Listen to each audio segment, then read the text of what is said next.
The sun hung low, casting a dull gold over the battered walls of Samaria. Within, food was gone. Hope crumbled away. From the highest tower, King Joram looked upon a city imprisoned by Aramean armies encircling like jackals.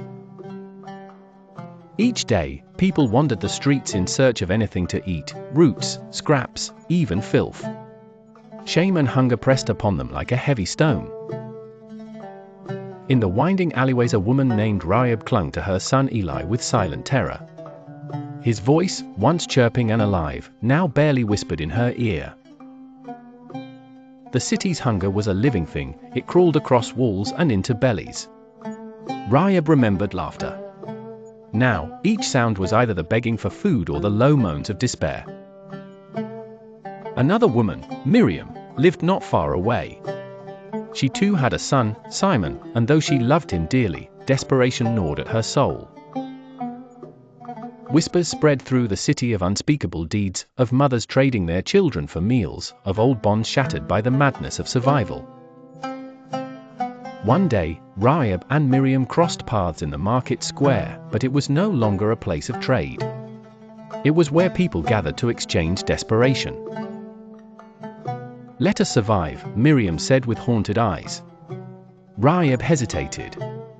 Starvation often silences reason. The two made a pact, born from a wordless understanding of the horror now closing its jaws around them. Later, silence fell over the house as Rahab's son lay lifeless. Miriam ate, and the agreement demanded she submit her son next. But when the time came, Miriam hid Simon. Rahab screamed, clawing for justice, and her cries reached King Joram as he walked along the wall. He looked into her eyes, remnants of the city's once great dignity now drowned in suffering. Upon hearing Rahab's story, the king tore his robes in agony. His mind reeled at the curse that had come upon his people. Was this punishment, or the cruelty of siege?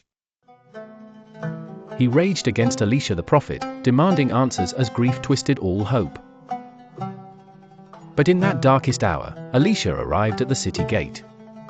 With words quiet as wind but strong as iron, he proclaimed that deliverance would come by dawn. By this time tomorrow, food will overflow in Samaria.